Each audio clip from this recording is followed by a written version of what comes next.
Hello friends, most welcome है YouTube channel विजेता कुल में आप सभी का। तो फ्रेंड्स, इस वीडियो में हम बीपीएससी एईडीओ का आज सामान्य अध्ययन का प्रैक्टिस सेट डिस्कस करने वाले हैं। तो ये सेट नंबर 4 आज होने वाला है और ये एडुटेरिया का बिल्कुल अपडेटेड सेट हम डिस्कस कर रहे हैं। तो इसके पहले सामान्य अध्ययन का 3 सेट ऑलरेडी कंप्लीट कराया गया है, साथ ही सामान्य भाषा का और मैथ का भी क्वेश्चन यहाँ पर डिस्कस किया गया है। तो प्लेलिस्ट में जाइए, आप लोग देख सकते हैं, सारा वहाँ पर सेट आपको मिल जाएगा और इसका पीडीएफ आप सभी को मिल जाता है। तो पीडीएफ के लिए टेलीग्राम चैनल को आप लोग ज्वाइन कर लीजिए और वहाँ से आप लोग इसका पीडीएफ भी प्राप्त कर सकते हैं, ठीक है। तो चलिए वीडियो की शुरुआत करते हैं आज के पहला सवाल से। तो क्वेश्चन है कि निम्न में से कौन सा एल नीनो की विशेषता दिया गया है। एल नीनो जो होता है इसके बारे में बताना है कौन सा सही है।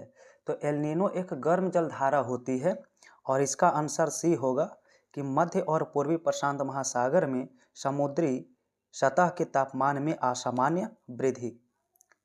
दूसरा क्वेश्चन दिया गया है कि निम्नलिखित कथन पर विचार करिए और सही कूट का चयन करें कि इनमें से कौन सा कूट सही है। तो इसमें केवल दूसरा सही होगा कि एशिया में लौह अयस्क का सबसे बड़ा भंडार भारत में पाया जाता है। तो यहाँ पर आंसर आपका बी होगा, केवल 2।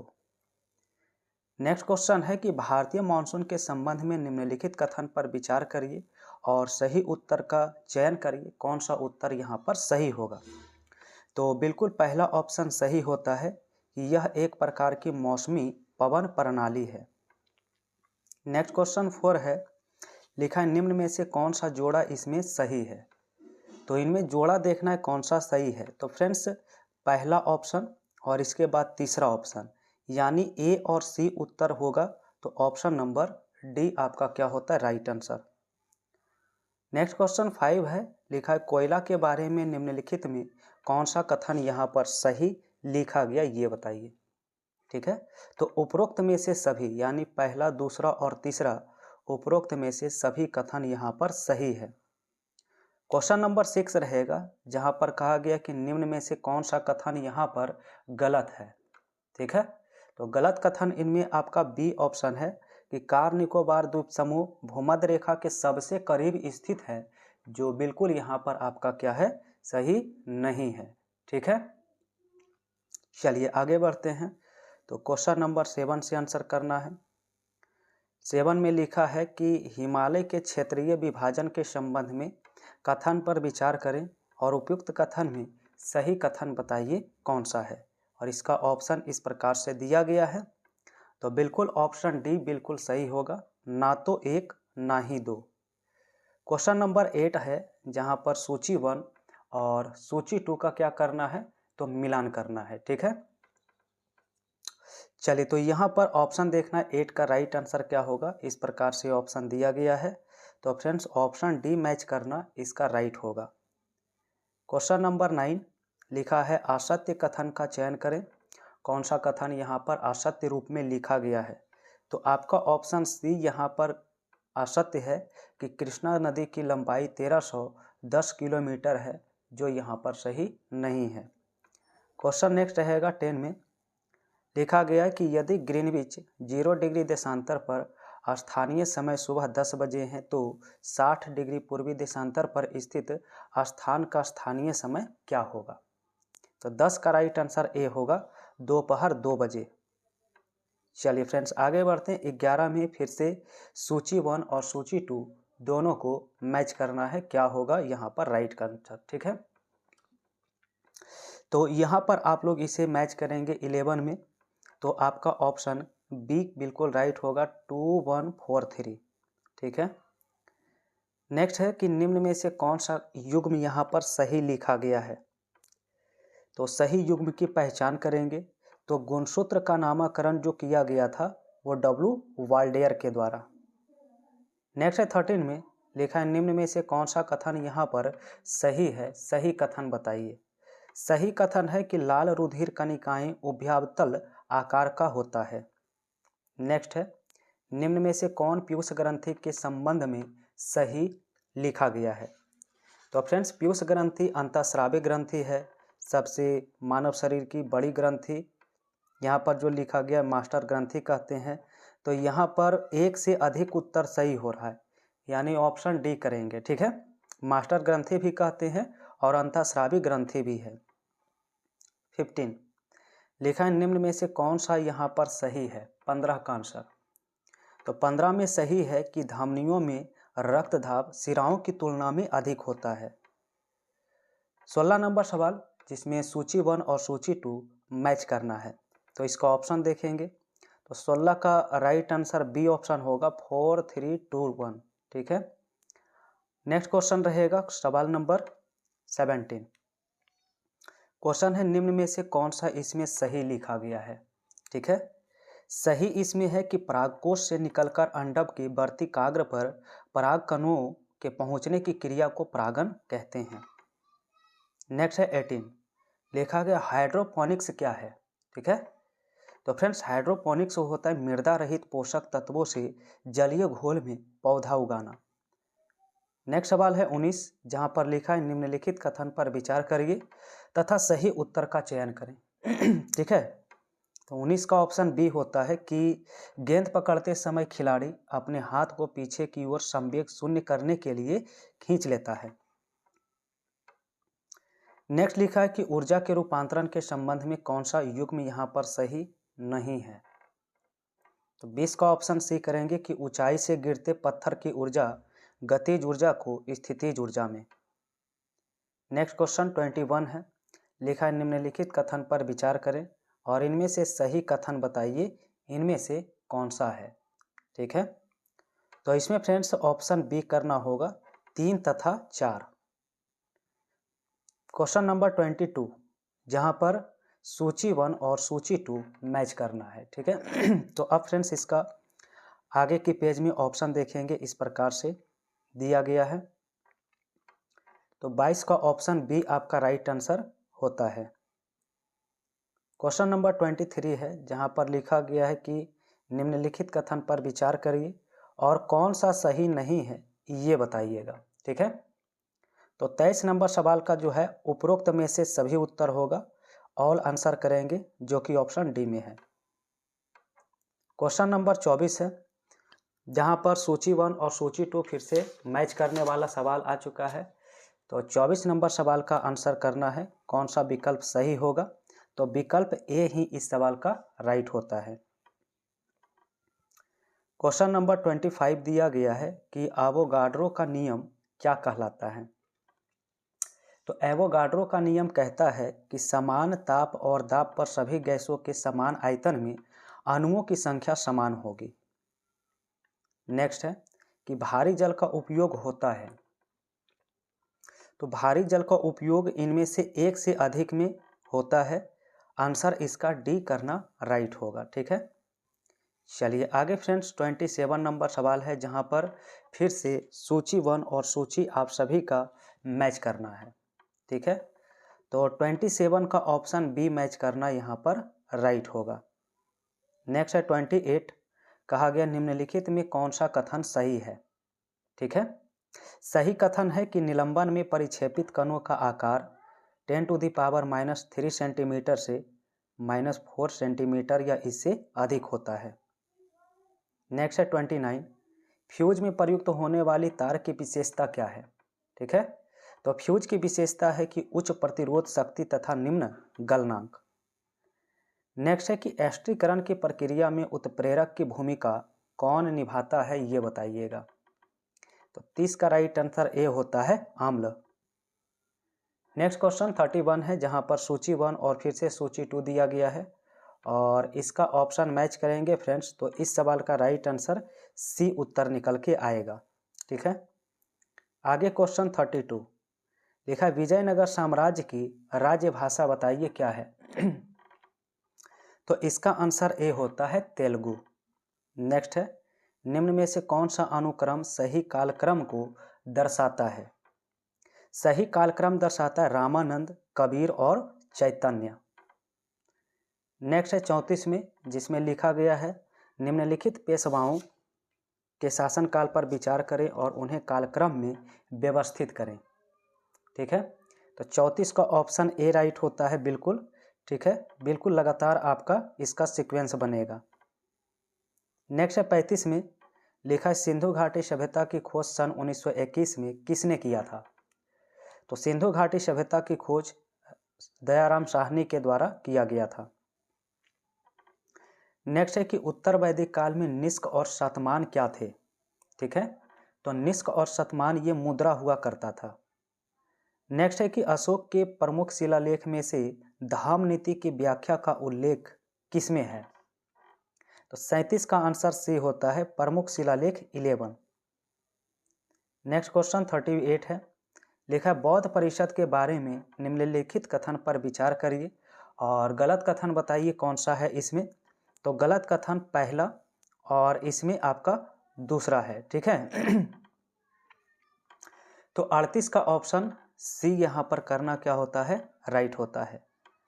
क्वेश्चन नेक्स्ट रहेगा आप सभी का, क्वेश्चन नंबर 39, लिखा है गुप्त काल के दौरान प्रयुक्त शब्द भुक्ति का अर्थ बताइए क्या है? ठीक है, तो भुक्ति का अर्थ था प्रशासनिक इकाई। नेक्स्ट है भारत में कारखाना बनाने वाला पहला यूरोपीय कौन था? पहला यूरोपीय की बात करेंगे तो पेड्रो अल्वारेज कैब्रल था, ठीक है। आगे क्वेश्चन नंबर 41 से करना है। लिखा गया है 1664 में फ्रेंच ईस्ट इंडिया कंपनी की स्थापना किसके द्वारा किया गया था? तो 41 का आंसर सी होता है कॉलबर्ट। नेक्स्ट है 42, जिसमें लिखा है कि निम्नलिखित में सुमेलित करिए, कौन सा सुमेलित है? तो आंसर सी होता है वीजी तिलक केसरी का संपादन किए थे। नेक्स्ट है भारत में 1613 में अंग्रेजों ने पहली फैक्ट्री कहाँ स्थापित किया था? तो पहली फैक्ट्री स्थापित हुआ था सूरत में। नेक्स्ट क्वेश्चन है कि ब्रिटिश सरकार के किस अधिनियम ने सबसे पहली बार भारत में शिक्षा के लिए 1 लाख रुपये दिए थे? 44 का ऑप्शन बी होता है चार्टर अधिनियम 1813। नेक्स्ट है कि भारतीय राष्ट्रीय कांग्रेस के पूर्ववर्ती संस्थाओं में पहली और प्रमुख संस्था इनमें से कौन थी? तो 45 का बी ऑप्शन होता है इंडियन एसोसिएशन।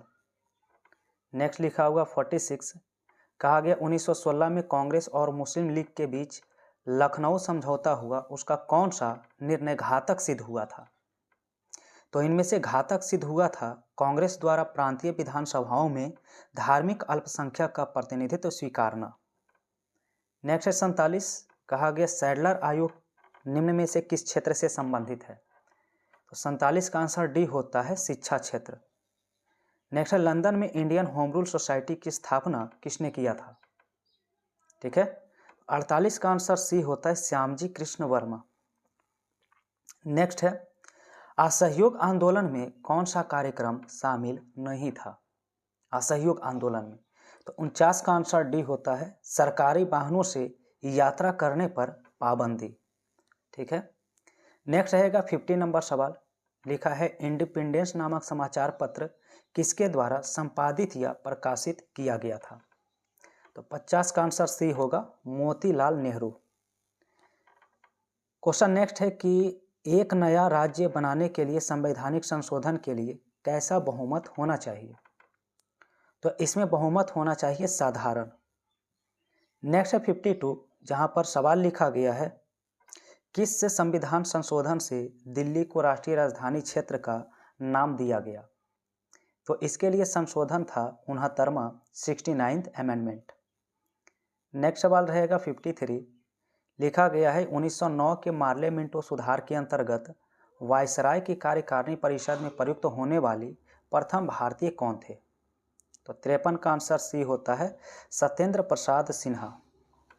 नेक्स्ट है 54, जहां पर देखिए भरना है संविधान सभा निर्मात्री अंतर्गत मौलिक अधिकार समिति के अध्यक्ष किसे बनाया गया था? तो इसके अध्यक्ष बने थे सरदार वल्लभ भाई पटेल।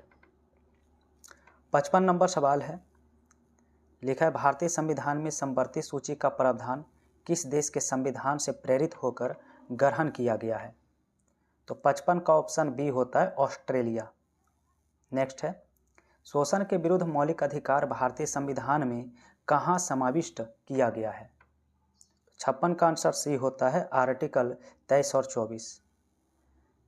नेक्स्ट है कि गरीब लोगों के लिए निःशुल्क विधिक सहायता उपबंध किस अनुच्छेद में किया गया है? 57 का आंसर याद रखेंगे ए होता है आर्टिकल 39A। नेक्स्ट है छाया कैबिनेट की अवधारणा मुख्य रूप से कहाँ पाई जाती है? ठीक है, तो छाया कैबिनेट यूनाइटेड किंगडम में पाई जाती है, यूके में। नेक्स्ट क्वेश्चन 59 का है, जहाँ पर सूची 1 और सूची 2 मैच करना है। ठीक है, तो यहाँ पर फ्रेंड्स बी ऑप्शन मैच करेंगे, 2, 3, 1, 4 आपका क्या होगा? करेक्ट होगा। क्वेश्चन नंबर 60 है, लिखा गया है कि 44वें संविधान संशोधन अधिनियम 1978 के संबंध में निम्नलिखित में कौन सा इसमें सही नहीं है? तो चलिए देखते हैं कौन सा इसमें सही नहीं है। सभी ऑप्शन को पढ़ेंगे तो ऑप्शन सी इसमें सही नहीं है। ठीक है, क्वेश्चन नंबर 61, दी गई अवधि के लिए एक देश की राष्ट्रीय आय क्या होगा? तो राष्ट्रीय आय उत्पादित अंतिम वस्तु और सेवाओं के मौद्रिक मूल्य के बराबर होती है। नेक्स्ट है, भारत को 1991 में आर्थिक संकट का सामना करना पड़ा। इस संकट का प्रमुख कारण निम्न में से क्या था? तो इसका प्रमुख कारण था बाह्य ऋण का उच्च स्तर। नेक्स्ट है, निम्न में से कौन सा स्थिति मुद्रास्फीति की ओर ले जा सकती है? ठीक है, तो इनमें आपका होगा समग्र मांग की तीव्र वृद्धि, आपूर्ति से अधिक होना, ये मुद्रास्फीति की ओर ले जा सकती है। नेक्स्ट है कि सरकार द्वारा हर साल न्यूनतम समर्थन मूल्य घोषित किया जाता है। तो क्या होगा राइट आंसर इस सवाल का? सही आंसर ए होगा, बुआई के मौसम से पहले। नेक्स्ट क्वेश्चन है कि भारतीय रिजर्व बैंक द्वारा निम्न में से कौन सा कार्य किया जाता है? तो आरबीआई के द्वारा इनमें से सभी काम किया जाता है, जितने लिखे गए हैं। तो उपरोक्त में से सभी काम किया जाता है, डी ऑप्शन राइट होगा। नेक्स्ट है कि मुद्रा अवमूल्यन के संबंध में कौन सा कथन इसमें सत्य है, सही है? बताइए। सही कथन इसमें है कि मुद्रा अवमूल्यन करने वाले देश का आयात कम हो जाता है तथा निर्यात बढ़ जाता है। तो आंसर ए हो जाएगा। ठीक है, नेक्स्ट लिखा है 67, कहा गया सत्य कथन की चयन करें। 67, तो 67 का आंसर ए होता है, गुलाबी क्रांति का संबंध प्याज से संबंधित दिया है, जो सही है। नेक्स्ट है कि सेबी एक संस्था है। तो सेबी कैसी संस्था है? तो सेबी यहाँ पर एक विनियामक भी है और सांविधिक भी है, तो इसलिए यहाँ पर आपका हो जाएगा डी ऑप्शन। नेक्स्ट लिखा हुआ 69 में, मुजफ्फरपुर बम कांड अभियुक्त में किसे फांसी दिया गया था? तो आंसर इसका ए होता है, खुद्दीराम बोस को। पटना में अनुशीलन समिति शाखा की स्थापना किसने किया था? तो पटना में जो स्थापित किया गया था वो सचिंद्रनाथ सान्याल के द्वारा। नेक्स्ट है, मजरूल हक द्वारा पटना में स्थापित सदाकत आश्रम के लिए भूमि किसने दान में दिया था? 71 का आंसर। 71 का सी होता है, खैरू मियाँ। नेक्स्ट लिखा है 72, यूथ लीग और तूफानी जत्था का गठन किसके द्वारा किया गया था? तो इसका आंसर बी होता है, समाजवादियों के द्वारा। नेक्स्ट क्वेश्चन 73 से बताना है। क्वेश्चन है, सिवान थाने पर झंडा फहराने के प्रयास में अगस्त क्रांति के दौरान शहीद व्यक्ति इनमें कौन था? तो 73 का आंसर डी होता है, फुलेना प्रसाद श्रीवास्तव। नेक्स्ट है कि कैमूर पठार किसके लिए प्रसिद्ध है? ठीक है, तो कैमूर पठार जो है चूना पत्थर के लिए प्रसिद्ध है। नेक्स्ट है 75, कहा गया कोसी मैदान की समुद्र तल से औसत ऊंचाई बताइए कितनी है? तो 75 का ऑप्शन बी होता है, 30 मीटर। नेक्स्ट है, जनजाति और जिले के निम्नलिखित जोड़ों में कौन सा जोड़ा सही नहीं है? तो 76 का ऑप्शन बी होता है, मुंडा जमुई। नेक्स्ट लिखा है कि पुरानी जलोढ़ मिट्टी का भंडार बिहार के निम्न में से किस क्षेत्र में पाई जाती है? ठीक है, तो 77 का आंसर ए होता है, पटना और गया। नेक्स्ट लिखा है कि दक्षिण बिहार में प्रचलित परंपरागत जल संरक्षण सिंचाई पद्धति क्या कहलाती है? ठीक है, तो 78 का आंसर ए होता है, आहार और पाइन के नाम से जाना जाता है। ठीक है, आइए नेक्स्ट क्वेश्चन जो है 79, लिखा गया है कि निम्नलिखित में कौन सा कथन जो है स्वतंत्र भारत के पहले बिहार विधानसभा चुनाव 1952 के संदर्भ में सही है। तो पहला और दूसरा कथन यहाँ पर सही है, जबकि तीसरा कथन गलत है। तो इसका आंसर ए होगा राइट आंसर। नेक्स्ट क्वेश्चन रहेगा 80 में, लिखा है गलत मिलान की चयन करें। 80 में कौन सा कथन गलत है? तो कथन गलत है डी ऑप्शन में, बिहार के प्रथम निर्दलीय मुख्यमंत्री बीपी मंडल यहाँ पर गलत है। तो आप लोग बताइए कि प्रथम निर्दलीय मुख्यमंत्री कौन बने थे? ठीक है, तो महामाया प्रसाद सिन्हा कौन बने थे? महामाया प्रसाद सिन्हा। नेक्स्ट है 81, तो सितंबर 2025 में दादा साहब फाल्के पुरस्कार 2023 से किसे सम्मानित किया गया? आंसर इसका होता है बी, मोहन लाल को। ठीक है, आगे देखिए 82 में, निम्न में से कौन सा रसायन विज्ञान के क्षेत्र में नोबेल पुरस्कार 2025 के विजेता है? तो इनमें से सभी यानी कि तीनों इसमें शामिल हैं। नेक्स्ट है नेपाल की पहली महिला अंतरिम प्रधानमंत्री कौन बनी? आंसर ए होता है सुशीला कार्की। नेक्स्ट रहेगा कि एशिया कप 2025 का खिताब किस देश ने जीता है? तो वो देश है भारत। नेक्स्ट है कि भारत और यूरोपीय मुक्त व्यापार संघ के बीच मुक्त व्यापार समझौता किस तिथि को लागू हुआ था? तो इसका आंसर सी होता है 1 अक्टूबर 2025 से। नेक्स्ट है किस राज्य सरकार ने बच्चों के खिलाफ हिंसा को समाप्त करने के लिए बाल सुरक्षा राज्य कार्य योजना की शुरुआत किया है? तो 86 का आंसर सी होता है केरल। ठीक है, आगे देखिए सवाल में 87 दिया है, लिखा अप्रैल 2025 में 11वीं ब्रिक्स पर्यावरण मंत्रियों की बैठक का आयोजन कहाँ किया गया? 87 का आंसर सी होता है ब्रासीलिया, ब्राज़ील। निम्न में से किसे संयुक्त राष्ट्र जलवायु सम्मेलन COP30 के लिए दक्षिण एशिया दूत नियुक्त किया गया है? तो 88 का ऑप्शन ए होता है अरुणाभ घोष। नेक्स्ट लिखा हुआ 89, कहा गया हाल ही में चर्चा में रहा आकाश तीर क्या है? तो फ्रेंड्स इसमें पहला और दूसरा दोनों सही है, यानी यहाँ पर 89 का आंसर सी करना होगा। नेक्स्ट है 90, भारत का पहला artificial intelligence data centre park किस राज्य में स्थित है? तो आंसर होता है छत्तीसगढ़। नेक्स्ट लिखा है हाल ही में चर्चा में रहा भार्गवस्त्र ड्रोन प्रणाली किस संगठन के द्वारा विकसित किया गया है? तो 91 का आंसर ए होता है solar defence and aerospace limited. Next question से आंसर करना है आपका 92 है, सुरक्षा बलों द्वारा अमरनाथ यात्रा के सुरक्षित संचालन के लिए निम्न में से कौन सा ऑपरेशन शुरू किया गया? तो इसका ऑप्शन बी होता है ऑपरेशन शिवा। नेक्स्ट है कि गोल्डन डोम के संदर्भ में कौन सा कथन सही है? ठीक है, तो गोल्डन डोम के बारे में ये तीनों के तीनों कथन सही होता है, आंसर इसका डी मार्क करेंगे। नेक्स्ट लिखा है 94, कहा गया निम्न में से किस शहर में भारत का पहला waste to wildlife park बनाया जाएगा? तो 94 का आंसर ए होता है नोएडा में ये बनाया जाएगा। ठीक है, आगे देखेंगे 95 क्वेश्चन है, चागोस द्वीप के संदर्भ में कथन पर विचार करिए। ठीक है, और इनमें कौन सा सही है? तो इनमें पहला भी कथन सही है और इनमें दूसरा भी कथन सही है, इसलिए आंसर इस सवाल का सी करना होगा। नेक्स्ट है 96, निम्न में से किसके द्वारा the diary of a cricketer wife नामक किताब लिखी गई है? तो 96 का आंसर डी होता है पूजा पुजारा। नेक्स्ट है कि निम्न में से किसने हाल में आयोजित मोनाको ग्रैंड प्रिक्स 2025 का खिताब जीता है? 97 का आंसर ए होता है लैंडो नोटिस। नेक्स्ट है 98 कि बिहार के किस खिलाड़ी ने खेलो इंडिया यूथ गेम्स 2025 में 2000 मीटर स्टीपलेज में स्वर्ण पदक जीता है? तो 98 का आंसर ए होता है खुशी यादव।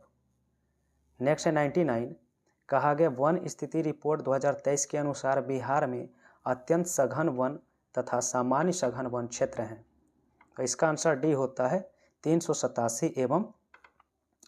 ठीक है, तो ऑप्शन डी यहाँ पर राइट होता है। और आज का अंतिम सवाल है कि भारत वन स्थिति रिपोर्ट 2023 के अनुसार वन एवं वृक्ष आवरण में सर्वाधिक कमी किस राज्य में दर्ज की गई है। तो इसका राइट आंसर याद रखना है, महाराष्ट्र होगा। महाराष्ट्र में सबसे कमी दर्ज की गई है। तो फ्रेंड्स, बीपीएससी एईडीओ का आप सभी को लगातार सेट प्रोवाइड किया जा रहा है, वो भी अपडेटेड सेट, ठीक है, जिसमें आपका तीनों पेपर डिस्कस कर रहे हैं, हिंदी, इंग्लिश, जीके और मैथ का। तो चैनल पर जो भी पहली बार जुड़े हैं फ्रेंड्स, तो चैनल को आप लोग सब्सक्राइब करके बेल आइकन की घंटी प्रेस कर लीजिएगा, ताकि नोटिफिकेशन आप तक समय पर पहुंचता रहे। और वीडियो को आप लोग लाइक करिए, शेयर करिए। और इसके बाद कल के वीडियो में हम सामान्य भाषा का सेट डिस्कस करेंगे।